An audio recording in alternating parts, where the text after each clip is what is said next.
know my plans all along, and I've been proven to be right, 100% correct. What's happening is disgraceful. President-elect Trump saying he'll stand by his plan for extreme vetting of people trying to come into the U.S.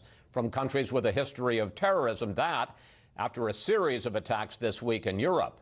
And it's time now for our Sunday Group syndicated columnist George Will, Gerald Seib, the Wall Street Journal's Washington bureau chief, Julie Pace, who covers the White House and the transition for the Associated Press, and the co-founder of the web magazine The Federalist, Ben Domenech.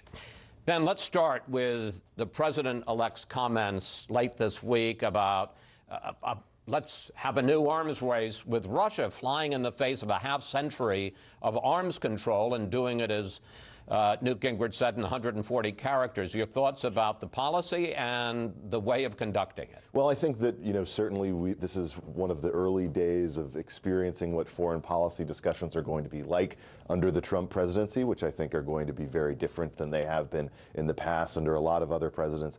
I think that one of the things we're going to have to get used to is the idea that when Donald Trump tweets something, it's going to be followed up by explanations of what he actually meant within those 140 characters by his supporters.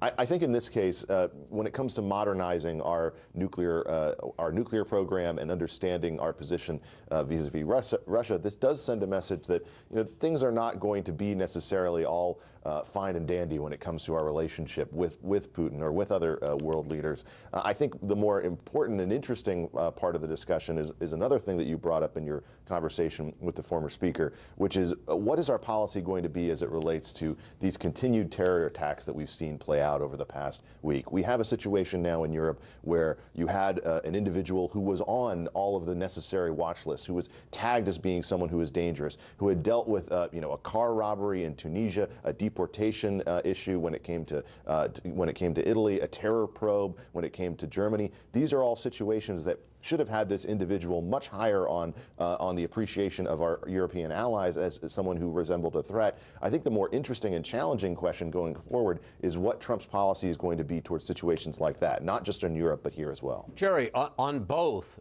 nuclear arms and also on the war on terror, when you see what Trump has been saying, when you see the team he's putting together on national security, do you see the outlines of a strategy, of a foreign policy? Well, first of all, I think you have to view what President-elect Trump is doing as signal sending, not policy making. I mean, this is signal sending and positioning, and it's not really literal policy. On the nuclear question, for example, totally lost in the conversation is the fact there's already underway a $1 trillion 30-year nuclear modernization program that the Republicans in Congress and President Obama agreed to a couple of years ago. So this is happening. I think what he is saying is not, I'm creating some new policy on nuclear arms, but I'm sending a signal to the Chinese, to the Russians, to the Iranians, to the North Koreans. We're not going to fall behind in any nuclear arms race if there's going to be one. So I think people tend, there was this rap in the campaign, don't take him too literally. I think there's still an admonition out there, don't take him too literally.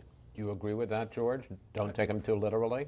Well, it's hard to know what he's said so far, because he says it's going to expand and improve. We all know that nuclear weapons decay. They age and have to be brought up to date again. So as Jerry says, this is already baked in the policies, $108 billion to be But spent. not the expansion part. The idea of modernization is, but when he talks about expansion and then he says, we're ready for an arms race, that's different than what we've heard. That is very different. And in fact, that's what's alarming. It could be. Things change. 40 years ago, we had this policy. Maybe now with new nuclear actors, it ought to be changed. But what's a little bit disconcerting is what Mr. Gingrich considers a virtue, which is that it's done in 140 characters. If we're going to change national policy on the most awesome and frightening aspect of national existence, these kinds of weapons, then it would be nice to see it issue after deliberation with people who've thought about this for a long time, rather than as what seems to have been a response to something a few hours earlier said by Mr. Putin. George, I want to continue with you about President Obama and his moves this week to ban oil drilling on millions of acres in the Arctic and the Atlantic, and very serious talk about transferring as many as 18 prisoners out of Guantanamo. We ask you for questions for the panel, and here's what we got from Monica Neese on Facebook. What is Obama's thinking Obama's thinking after the American people clearly rejected his failed policies by continuing with his agenda in his last days in office? George, how do you answer Monica? Well, first about Gitmo, that must be one of his principal frustrations, because this is a limit of presidential power where presidential power is presumptively at its greatest, connecting to national security. There were 780 people in Gitmo, I think, by George W. Bush. It's now down to 59. This would reduce it to 42. That's not closed, but it's close enough for government work. Drilling, the president likes, and his party likes, to remove fossil fuels from the hand of consumers, and they like to expand government's control over things, such as the Outer Continental Shelf, so it all fits. Monica's question, however, is why is he still doing this? Short answer, he's still president, even though Mr. Trump seems to question that at this point, because he's, I think, exercising power, not just signaling. But first of all, the progressive view of the presidency is that what is not explicitly forbidden by the Constitution is permitted. That's from Teddy Roosevelt to Woodrow Wilson on. They've believed that. And Monica says, well, what about the consent that was sort of withdrawn by the election? Good progressives don't take consent that seriously, because progressivism is ruled by experts who are needed because the people consenting to the political class don't quite know what they're doing without the guidance of experts. I got to say, Monica, you got a heck of an answer from George Will. That was an extended answer. Julie, what is the mood in the Obama administration at this point? How worried are they that, to use a phrase I used with Donald Trump a couple of weeks ago, he's going to take a wrecking ball to the Obama legacy?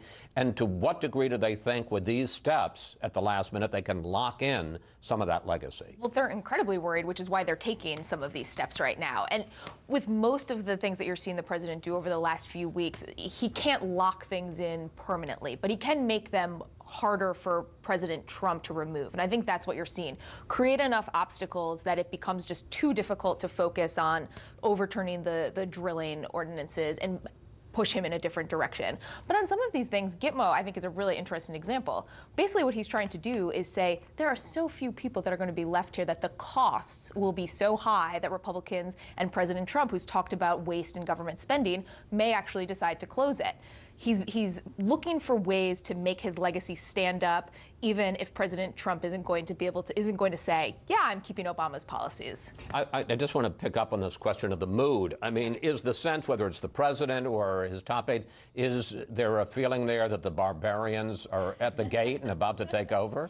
I think there's a division between some people in the staff and Obama himself and maybe some of his more senior advisors. Certainly, I think that they're still, at the staff level, still coming to grips with this idea that there was such a rejection of the president's legacy and that so many things that they've been working on are probably going to be at stake. The president himself is taking a bit of a more measured view of this. He's in conversation with President-elect Trump a lot, trying to explain the theories behind some of his actions. And I think that he hopes, we don't know if this will hold, but he hopes that when Trump actually gets in office. Yeah, he keeps saying that he's going to have a transformation. And I don't know if transformation is the right word, but certainly you would imagine that when you actually are in the Oval Office and all of these decisions really are on your desk, that there's more of a sense of responsibility that comes over you. 30 seconds. John Adams said that you would never congratulate a friend on winning the office of the presidency. I think that could be playing into this a bit. But really, I think this is what's going on in the left right now is an archetype of what happened to Ivanka Trump this past week. Someone yelling at her on a plane that, you know, your father is ruining the country. He hasn't even taken office yet. He hasn't done anything yet. I think the left is still dealing with whiplash from this election, and a lot of the people who are under President Obama haven't woken up. Let me incidentally say that was the height of bad manners, and I'm glad those guys got kicked off the plane. You know what? Somebody's traveling on a plane, leave them alone. Exactly. All right, we have to take a break here. We'll see you a little later. Panel.